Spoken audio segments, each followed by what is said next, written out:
Hello दोस्तों, find by D के channel में आपका फिर से स्वागत है। आज हम फिर से आपके लिए एक जोरदार दिमागी पहेली अपराधी कौन है लेकर आए हैं। दोस्तों, इस पहेली को ध्यान से देखिएगा। ये एक माइंडेड मर्डर मिस्ट्री रीडल है और पहेली के अंत में अपने सुझाव नीचे कमेंट करके अवश्य लिखिए। चलिए पहेली स्टार्ट करते हैं। एक बार इंस्पेक्टर पुलिस थाने में बैठा था, तभी उसके पास डिटेक्टिव डीके आ गया। इंस्पेक्टर बोला, आओ डीके, बहुत दिनों बाद पुलिस स्टेशन आए हो। डीके बोला, मैं हमेशा कोई केस सॉल्व करने के लिए पुलिस स्टेशन आता हूँ, लेकिन बहुत दिनों से आपने फ़ोन नहीं किया। मैं समझ गया कि पुलिस स्टेशन में कोई केस नहीं आया होगा, इसलिए मैं भी पुलिस स्टेशन नहीं आया। लेकिन आज आपने मुझसे ये वस्तुओं को चिपकाने वाला पेस्ट क्यों मंगवाया है? क्या बात है? इंस्पेक्टर बोला, हाँ डीके, मुझे भी ऐसा ही लगता था कि अब इस शहर में अपराध कम हो चुके हैं, इसलिए किसी भी व्यक्ति के लिए कंप्लेंट के लिए फ़ोन नहीं आता। लेकिन आज सुबह ही दूसरे थाने वाले इंस्पेक्टर ने यहाँ आके बताया कि हमारे थाने का ये फ़ोन टूट के गिर गया था, इसलिए इसमें कभी कभी फ़ोन आता है और कभी कभी फ़ोन नहीं आता। यह फ़ोन पे बातचीत करते करते समय बीच में कट जाता है, इसलिए इस फ़ोन को जोड़ने के लिए मैंने तुमसे वस्तुओं को चिपकाने वाला ट्यूब मंगवाया है। अभी वो दोनों बातचीत कर ही रहे थे, तभी फ़ोन की घंटी बजने लगी। इंस्पेक्टर ने फ़ोन उठाया, तभी 10 साल के बच्चे की आवाज़ आई, इंस्पेक्टर साहब, मुझे बचा लो, मैं लाल रंग के मकान के अंदर फंस गया हूँ, मुझे कोई मारना चाहता है, मुझे बचाओ। इतना बोल के फ़ोन कट गया। इंस्पेक्टर बोला, इस फ़ोन की खराबी यही है कि इसमें फ़ोन बीच में से कट जाता है। पता नहीं वो बच्चा किस मुसीबत में फंसा हुआ है और वो लाल मकान कहाँ पर है। डीके बोला, इंस्पेक्टर साहब, यहाँ से थोड़ी दूर पे एक कॉलोनी है, वहाँ पर अधिकांश मकान लाल रंग के बने हुए हैं। मुझे लगता है वो बच्चा उन्हीं मकानों में किसी एक मकान के अंदर बंद होगा। इंस्पेक्टर जल्दी चलिए, बच्चे की आवाज़ सुन के ऐसा लग रहा था कि वो बच्चा बहुत डरा हुआ है। इतना बोल के वो दोनों पुलिस स्टेशन से बाहर चले गए। अब बाहर आकर इंस्पेक्टर और डीके गाड़ी में बैठ के वहां से जाने ही वाले थे, तभी एक आदमी इंस्पेक्टर के पास आया और उनसे बोला, सर, मेरा बच्चा शाम से गायब हो गया है, वो दिखाई नहीं दे रहा। डीके ने उससे पूछा, कौन हो तुम और कहाँ रहते हो, और तुम्हारा बेटा कब से गायब है? उस आदमी ने बताया, मेरा नाम रंजीत है, मैं अपने परिवार के साथ इसी शहर में रहता हूँ। मैं दिन में अपने ऑफिस गया हुआ था, शाम को घर वापस आया तो वाइफ ने बताया कि आज हमारा बेटा दिन से गायब है, इसलिए मैं उसकी रिपोर्ट लिखाने पुलिस स्टेशन आ गया। इंस्पेक्टर बोला, तुम घबराओ नहीं, अभी पुलिस स्टेशन के अंदर एक बच्चे का फ़ोन आया था कि वो लाल मकान के अंदर फंसा हुआ है, हम उसे ही ढूंढने जा रहे हैं। मुझे लगता है वो तुम्हारा ही बच्चा है, इसलिए तुम भी हमारे साथ चलो। अब वो आदमी खुश होकर बोला, थैंक यू इंस्पेक्टर साहब, मैं अपनी वाइफ को मैसेज करके बोल देता हूँ कि हमारा बच्चा मिल गया है, मेरी वाइफ बहुत चिंता कर रही होगी। इतना बोल के उस आदमी ने घर पे मैसेज कर दिया और तीनों पुलिस वैन में बैठ के वहां से आगे की ओर चले गए। कुछ देर बाद सभी लोग पुलिस वैन से उस कॉलोनी के बाहर पहुंच गए। वहां पहुंच के सभी ने देखा कि सभी मकान लाल रंग के दिखाई दे रहे हैं और कॉलोनी के बाहर मेन गेट पे एक सिक्योरिटी गार्ड भी है। तीनों सिक्योरिटी गार्ड के पास पहुंच गए। इंस्पेक्टर बोला, तुम कौन हो, तुम्हारा नाम क्या है? सिक्योरिटी गार्ड बोला, मेरा नाम शामू है, मैं इस कॉलोनी का सिक्योरिटी गार्ड हूँ, बताइए साहब क्या बात है? पुलिस वाला बोला, शामू, क्या तुमने किसी बच्ची को इस कॉलोनी में देखा है? वो लाल रंग के मकान के अंदर फंसा हुआ है। शामू बोला, नहीं साहब, ऐसा कोई बच्चा इस कॉलोनी में नहीं आया, और आज शाम से मौसम खराब है, भला इस मौसम में कौन सा बच्चा यहाँ आएगा? अब डीके बोला, तुम झूठ बोल रहे हो, बच्चे का फोन पुलिस स्टेशन में आया था, तुम सामने से हटो, हम खुद बच्चे को ढूंढ लेंगे। इतना बोल के तीनों अंदर की ओर चले गए। अंदर जाके इंस्पेक्टर ने शामू से पूछा, इस कॉलोनी में कितने मकान हैं और उनमें कौन कौन रहता है? शामू ने बताया, साहब, इस कॉलोनी के अंदर 3 घर हैं। नंबर 1 घर के अंदर मिसेस कल्पना रहती हैं, वो शहर की किसी कंपनी में जॉब करती हैं और अकेली यहाँ मकान नंबर 1 में रहती हैं। डीके ने पूछा, वो अकेली क्यों रहती हैं, उनका हस्बैंड उनके साथ क्यों नहीं रहता? रामू बोला, नहीं, उनका डिवोर्स बहुत साल पहले ही हो चुका है, इसलिए वो यहाँ अकेली ही रहती हैं। अब इंस्पेक्टर बोला, श्यामू, मकान नंबर 2 में कौन रहता है? श्यामू बोला, साहब, मकान नंबर 2 में मिस्टर श्यामलाल अपनी वाइफ के साथ रहते हैं। वो लोग बहुत कम यहाँ पर आते हैं, उनका रियल घर गांव में है, यहाँ तो वो कभी कभार रहने आ जाते हैं। और मकान नंबर 3 में लॉक लगा हुआ है, उसमें बहुत दिनों से कोई रहने नहीं आया है, इसलिए वो खाली पड़ा है। अब डीके बोला, हम मकान नंबर 1 से चेक करना स्टार्ट करते हैं, मुझे पक्का यकीन है वो बच्चा इन्हीं मकानों में से किसी एक मकान के अंदर बंद है। अब इंस्पेक्टर और डीके मकान नंबर 1 की ओर जाने लगे। तभी रंजीत जोर से चिल्लाया, रुकिए सर, यहाँ कार के पास एक जूता पड़ा हुआ है। रंजीत की बात सुनकर सभी लोग कार के पास वापस आ गए और उस जूते को देखने लगे। जूता देख के इंस्पेक्टर ने पूछा, ये कार किसकी है? शामू बोला, साहब ये कार मिस्टर श्यामलाल की है। अब सभी लोग मिस्टर श्यामलाल के गेट के पास पहुंच गए और उन्होंने दरवाजे की घंटी बजाई। कुछ देर बाद मिस्टर श्यामलाल अपनी वाइफ के साथ बाहर आ गए। उन्होंने इंस्पेक्टर से पूछा, क्या बात है? इंस्पेक्टर ने श्यामलाल से पूछा, मिस्टर श्यामलाल, क्या आपने यहाँ किसी बच्चे को देखा है? श्यामलाल बोला, नहीं इंस्पेक्टर, हम दोनों को इस कॉलोनी में किसी से कोई मतलब नहीं है। हम यहाँ कभी कभी आते हैं। हमारा दूसरा घर गांव में है और बरसात के कारण हम लोग आज फिर से वहीं जाने की तैयारी कर रहे हैं। लेकिन मौसम खराब हो जाने के कारण आज लाइट बार बार जा रही है। इस कारण हम लोग पैकिंग नहीं कर पा रहे हैं और हमने यहाँ किसी बच्चे को भी नहीं देखा। तभी रंजीत बोला, तुम झूठ बोल रहे हो। मेरे बच्चे का जूता तुम्हारी कार के नीचे से मिला है। मुझे पता है मेरा बच्चा तुम्हारे पास है। बताओ तुमने उसे कहाँ छुपा के रखा है? अब श्यामलाल की वाइफ बोली, अगर तुम्हारे बच्चे का जूता हमारी कार के नीचे से मिला है, इसका मतलब ये नहीं कि हमने तुम्हारे बच्चे को किडनैप किया है। हो सकता है आपका बच्चा यहाँ आया होगा और खेलते समय अपना जूता यहाँ भूल के चला गया, या किसी और ने हमें फंसाने के लिए आपके बच्चे का जूता हमारी कार के नीचे डाला है। आप स्वयं सोचिए, अगर हम आपके बच्चे को किडनैप करते तो क्या आपके बच्चे का जूता अपनी कार के नीचे छोड़ते? डीके बोला, मैडम आपने एकदम सही कहा, यू आर राइट। लेकिन बच्चे का जूता आपकी कार के नीचे से मिला है, इसलिए आप पर शक जाता है। बताइए हम ऐसी स्थिति में क्या करें कि हमारा शक दूर हो जाए? श्यामलाल की वाइफ बोली, अगर आप लोगों को यकीन नहीं है तो हमारा घर और हमारी कार को चेक कर लीजिए। लेकिन कोई भी एक व्यक्ति हमारे घर को चेक करने अंदर जाएगा, क्योंकि हमारा सामान बिखरा हुआ पड़ा है। अब सभी लोगों ने उसकी बात मान ली और इंस्पेक्टर उसके घर के अंदर बच्चे को ढूंढने चला गया। कुछ देर बाद इंस्पेक्टर ने उसकी कार की भी अच्छी तरह तलाशी ली, लेकिन उसके अंदर भी उसे कुछ नहीं मिला।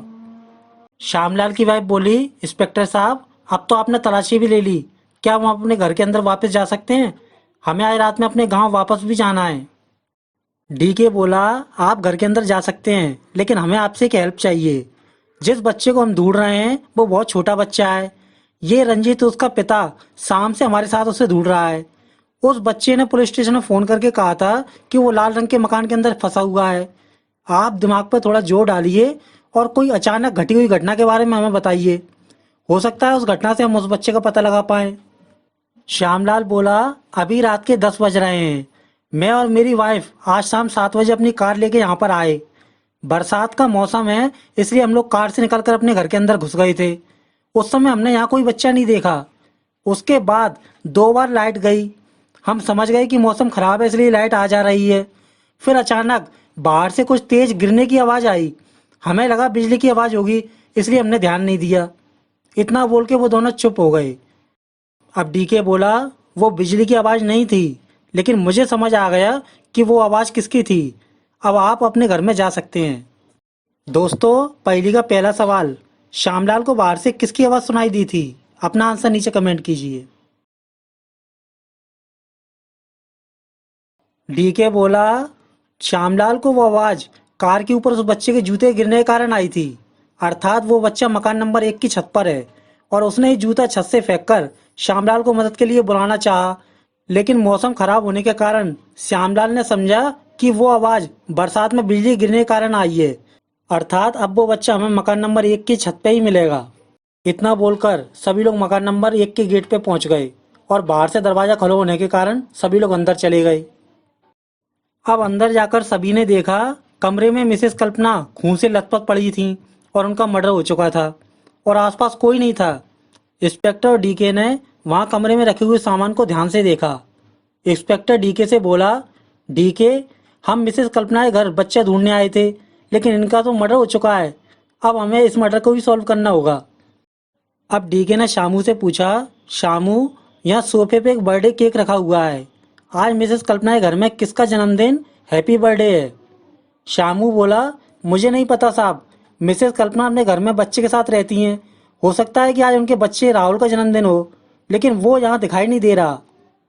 इंस्पेक्टर बोला, डीके, हमें इस मकान के सभी कमरों को चेक करना चाहिए। इतना बोल के सभी लोग दूसरे कमरे में चले गए। दूसरे कमरे में जाकर सभी ने देखा, राहुल बेड पे मरा हुआ पड़ा है और उसके पेट से भी खून निकल रहा है, अर्थात उसका भी किसी ने मर्डर कर दिया है। रंजीत बोला, साहब यहाँ तो 2 मर्डर हो चुके हैं, लेकिन मेरा बेटा यहाँ दिखाई नहीं दे रहा। इंस्पेक्टर बोला, ध्यान से देखो, तुम्हारे बेटे का दूसरा जूता, सेकंड शू, पलंग के उधर दिखाई दे रहा है। मतलब तुम्हारा बेटा राहुल का दोस्त है और राहुल ने अपने जन्मदिन पे तुम्हारे बेटे को अपने घर बुलाया था। अब हमें तुम्हारे बच्चे को ढूंढने के लिए छत पर जाना चाहिए। इतना बोल के सभी लोग छत पर चले गए। छत पर जाके उन लोगों ने उस बच्चे को ढूंढने की बहुत कोशिश की, लेकिन उन्हें वहां वो बच्चा दिखाई नहीं दिया। इंस्पेक्टर ने डीके से कहा, डीके, अब ये केस और ज़्यादा उलझ गया है, क्योंकि अब हमें बच्चा भी दिखाई नहीं दे रहा और यहाँ 2 मर्डर हो चुके हैं और हमें ये भी नहीं पता कि बच्चा किसने किडनैप किया है और यहाँ ये मर्डर किसने किए हैं, या फिर दोनों काम एक ही अपराधी ने किए हैं। डीके बोला, इंस्पेक्टर, उस बच्चे को किडनैप और 2 मर्डर एक ही आदमी ने किए हैं, लेकिन वो आदमी कौन है अब हमें वही बता सकता है। अब वही बताएगा कि बच्चा कहाँ है और उसने मर्डर क्यों किया है। दोस्तों, पहली का दूसरा सवाल, अब डीके किसके बारे में बात कर रहा है और कौन बताएगा कि अपराधी कौन है? अपना आंसर नीचे कमेंट कीजिए। डीके बोला, इंस्पेक्टर साहब वहाँ देखिए, सिक्योरिटी रूम के ऊपर एक कैमरा लगा हुआ है, हम उसके द्वारा पता कर सकते हैं कि अपराधी कौन है। इंस्पेक्टर बोला, तुमने सही कहा डीके, सीसीटीवी कैमरे में सब पता चल जाएगा, लेकिन तुम ये कैसे कह सकते हो कि ये दोनों काम एक ही आदमी ने किए हैं? डीके बोला, आओ मैं आपको नीचे चल के समझाता हूँ कि दोनों अपराध एक ही व्यक्ति ने किए हैं। इतना बोल के वो वहां से नीचे की ओर चले गए। नीचे वाले कमरे में आके डीके बोला, इंस्पेक्टर साहब ध्यान से देखिए, यहाँ एक बर्थडे केक रखा हुआ है, अर्थात आज मिसेस कल्पना के बेटे राहुल का जन्मदिन है, इसलिए हो सकता है ये बर्थडे केक मिसेस कल्पना लेके आई होंगी या कोई और भी इस केक को ला सकता है। अब आप उधर टीवी के बगल में खाने की प्लेटों को देखिए, वहाँ 4 खाने की प्लेटों में कुछ वस्तुएं रखी हैं और प्लेटों की संख्या 4 है। मतलब नंबर 1 मिसेस कल्पना के लिए, नंबर 2 प्लेट उसका बेटा राहुल के लिए, नंबर 3 प्लेट राहुल के दोस्त मतलब रंजीत के बेटे के लिए और नंबर 4 प्लेट उस अनजान व्यक्ति के लिए जो यहाँ आया था, जिसे मिसेस कल्पना ने अपने बर्थडे पार्टी पर बुलाया था। इसलिए मिसेस कल्पना ने केक काटने के बाद खाने के लिए टीवी के बगल में 4 प्लेटों को रखा हुआ था। अब मुझे लगता है केक काटने में कुछ देर थी और राहुल और उसका दोस्त अंदर वाले कमरे में कल्पना के मोबाइल से गेम खेल रहे होंगे और बाहर के कमरे में मिसेस कल्पना और वो अनजान व्यक्ति बातचीत कर रहे होंगे। तभी उस अनजान व्यक्ति ने मौका पाकर धारदार हथियार से मिसेस कल्पना को मार दिया होगा, लेकिन उस मर्डर को उन दोनों बच्चों ने चुपचाप से देख लिया और बच्चे डर गए। तभी रंजीत का बेटा कल्पना का मोबाइल लेकर इस मकान की छत पर जाके छुप गया होगा और उस अनजान व्यक्ति ने दूसरे कमरे में जाके राहुल को भी मार दिया।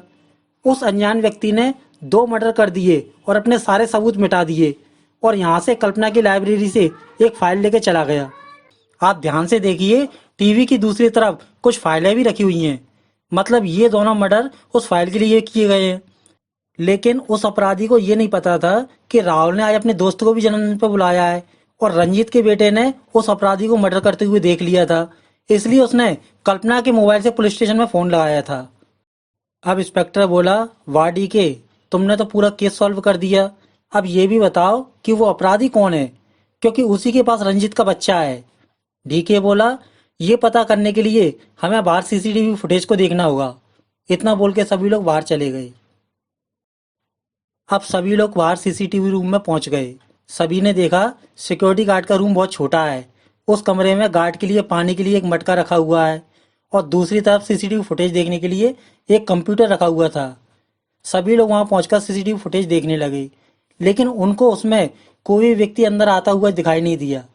इंस्पेक्टर ने शामू से पूछा, शामू, कल्पना के कमरे में इस समय 4 प्लेटें रखी हुई हैं, मतलब आज यहाँ कॉलोनी के लोगों के अलावा कोई और व्यक्ति भी आया था, लेकिन वो सीसीटीवी फुटेज में दिखाई नहीं दे रहा और तुम्हारा सीसीटीवी फुटेज कटा हुआ है। इसमें 7:45 से 8:15 तक का फुटेज गायब है और 8:45 से 9 बजे तक का फुटेज गायब है। ये कैसे पॉसिबल है? शामू बोला, साहब आज मौसम खराब है, इसलिए लाइट बार बार आ जा रही है। आज शाम से 2 बार लाइट गई थी, इस कारण 2 बार का फुटेज कंप्यूटर में नहीं है। डीके बोला, मैंने मान लिया कि लाइट 2 बार जाने के कारण 2 बार फुटेज नहीं आया, लेकिन तुम्हारी ड्यूटी तो गेट पे रहती है, फिर तुमने आज उस बच्चे को और उस अपराधी को क्यों नहीं देखा? ये कैसे हो सकता है? मुझे लगता है तुमने ही उस अपराधी को पैसे लेके चुपचाप से अंदर जाने दिया है। शामू बोला, सर, मैं इस कॉलोनी का सिक्योरिटी गार्ड हूँ और मेरी पहली ड्यूटी यह है कि जब भी कोई व्यक्ति इस कॉलोनी में आएगा तो मैं उसका नाम व उसके आने का टाइम अपने रजिस्टर में लिख लेता हूँ। और मेरी दूसरी ड्यूटी यह है कि जब भी लाइट जाती है तो मैं एक बार इस कमरे में आकर लाइट की एमसीबी बॉक्स को देख लेता हूँ। कहीं हाई वोल्टेज के कारण एमसीबी गिर तो नहीं गई है, या पास में लगी उस लीवर को देख लेता हूँ। कभी कभी ये लीवर अचानक ज़्यादा वोल्टेज आने के कारण गिर जाता है। उस कंडीशन में लाइट चली जाती है। फिर मैं इस लीवर को अपने हाथों से ऊपर उठा देता हूँ और लाइट फिर से चालू हो जाती है। अब आज वो अपराधी इसलिए मेरी नज़र में नहीं आया होगा क्योंकि सबसे पहले लाइट गई थी 7:45 पर। मैंने उस समय अंदर आके लीवर को देखा होगा। उस समय वो चुपचाप से कॉलोनी के अंदर चला गया होगा, इसलिए लाइट जाने के कारण उसका फुटेज कैमरे में नहीं आया। कुछ देर बाद लाइट आ गई। उसके बाद अंदर जाके कल्पना से बातचीत की और घर के अंदर 2 मर्डर कर दिए। उसके बाद अचानक लाइट फिर से 8:45 पर चली गई और मैं फिर से लीवर चेक करने अंदर आ गया। उस समय वो अपराधी यहाँ से बाहर भाग गया होगा। उस अपराधी ने मर्डर के दौरान लाइट के आने जाने का फायदा उठाया, इस कारण उसका फुटेज सीसीटीवी में नहीं आया। डीके बोला, तुम्हारा कहने का मतलब आज लाइट उस अपराधी के कहने पे आ जा रही थी जिससे कि उसकी फोटो सीसीटीवी में ना आ पाए।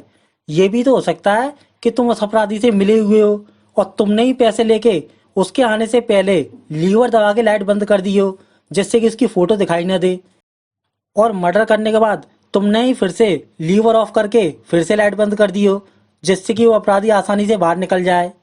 शामू बोला, साहब, आप मुझ पर इल्जाम मत लगाइए। मेरे खिलाफ कोई पक्का सबूत हो तो मुझे अभी पुलिस स्टेशन ले चलो। अब शामू की बात सुन के डीके और इंस्पेक्टर चुप हो गए क्योंकि उनके पास कोई पक्का सबूत नहीं था। इधर बाहर से गाड़ी की आवाज़ आई और सभी लोग बाहर की ओर चले गए। बाहर आकर सभी ने देखा मिस्टर श्यामलाल अपनी वाइफ के साथ अपने गांव चले गए। इंस्पेक्टर बोला, डीके, अब हमें भी घर जाना चाहिए। रात के 12 बज रहे हैं और ये केस सॉल्व होने का नाम नहीं ले रहा। हम कल सुबह फिर से इस केस पे काम करेंगे।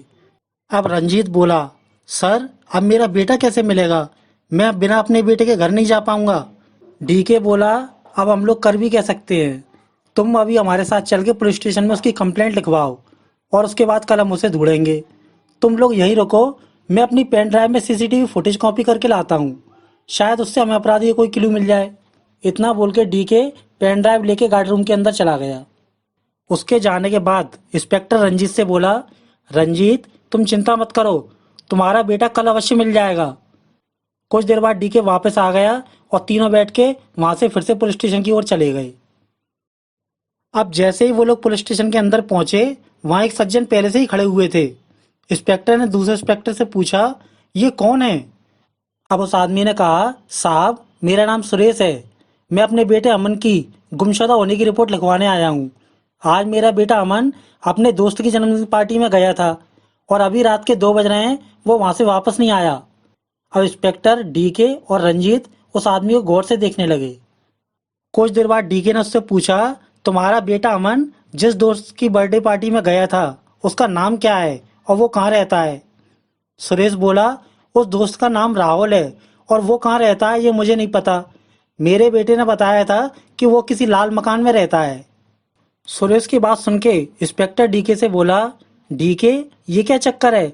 इनका बेटा भी गायब है। कल्पना के बेटे राहुल ने कितने दोस्तों को अपने घर पे बुलाया था और वो सब लोग कहाँ हैं?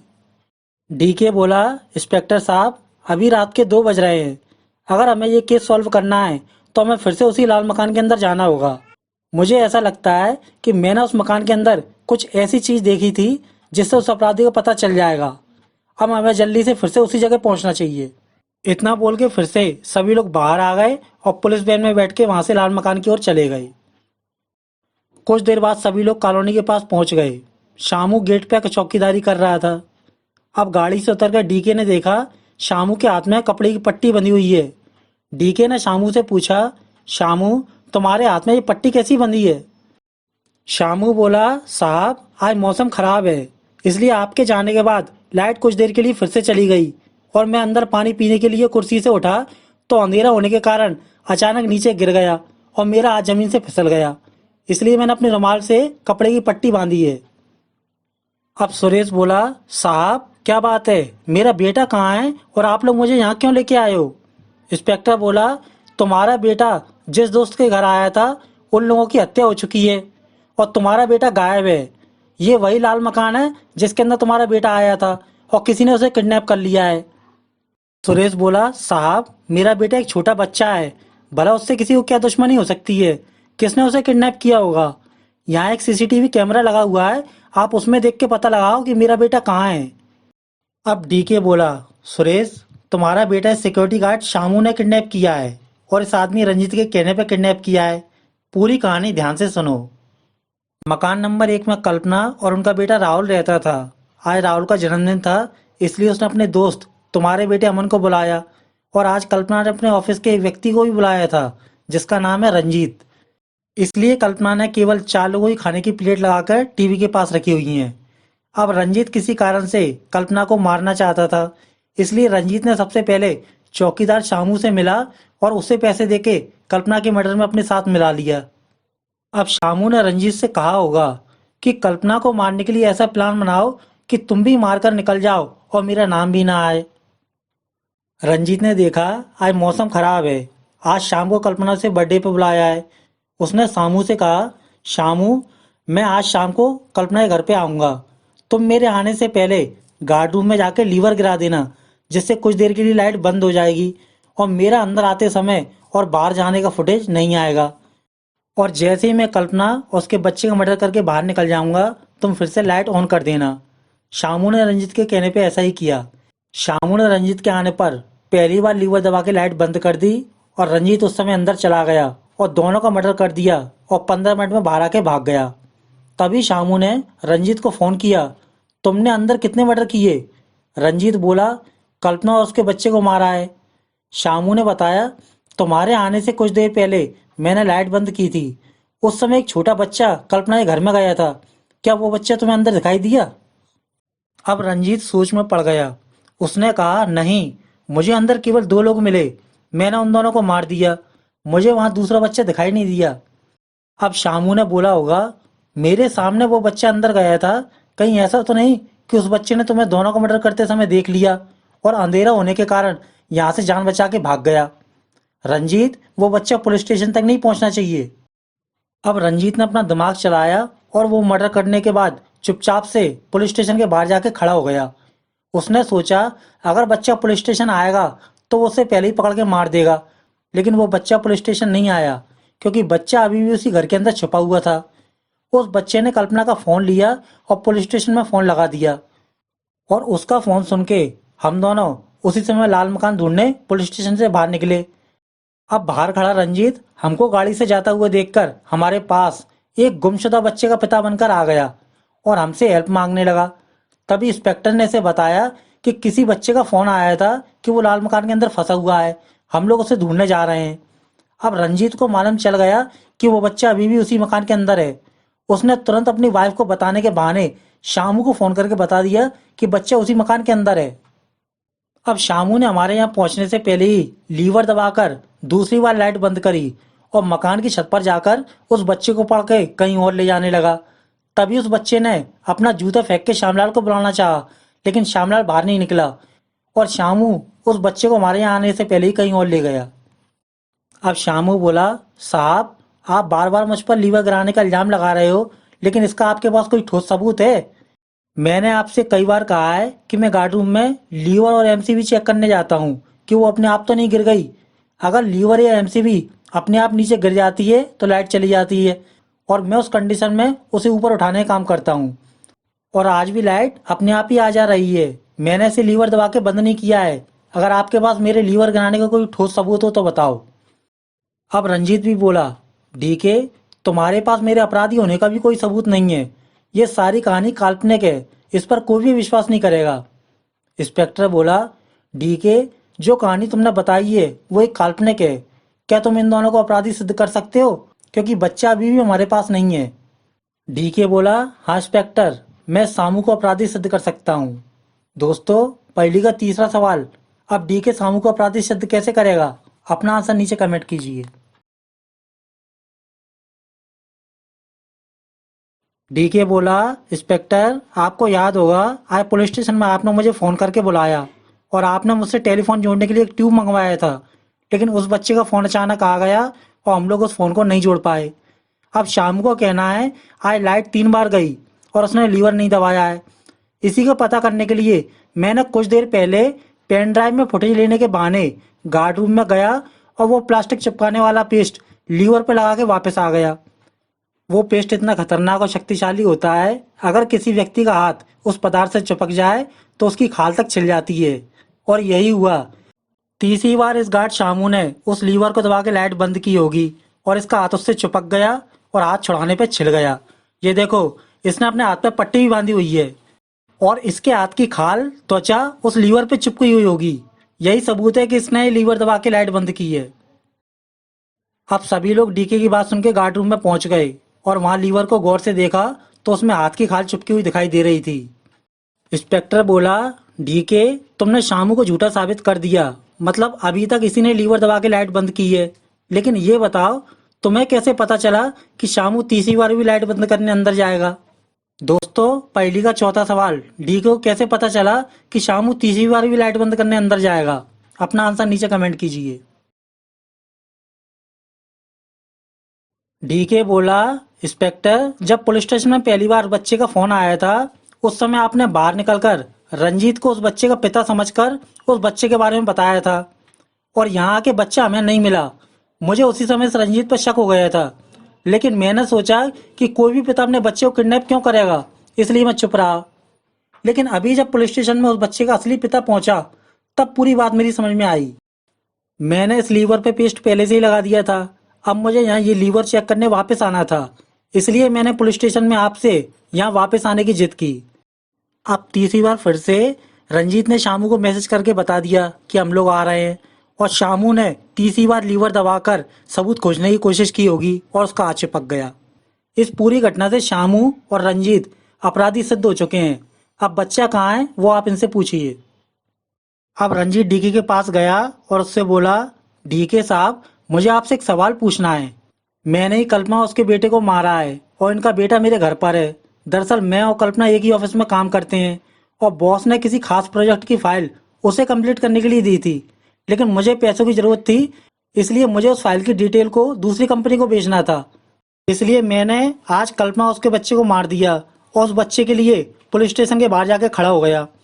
लेकिन आपको मुझ पर शक कैसे हुआ कि मैं भी अपराधी हो सकता हूँ? अब डीके बोला, तुम रात में 9 बजे हमको पुलिस स्टेशन के बाहर मिले, उसके बाद तुमने अपनी वाइफ को बताने के बहाने शामू को फ़ोन किया था। अभी रात के 3 बज रहे हैं। मैंने इन 6 घंटों में देखा तुम्हारी वाइफ का फ़ोन एक बार भी नहीं आया। और जिस माँ का बच्चा खो जाता है वो अपने बच्चे के लिए 6 घंटे नहीं 6 सेकंड तक इंतजार नहीं करती। इसलिए माँ का दर्जा इस दुनिया में सबसे ऊपर होता है।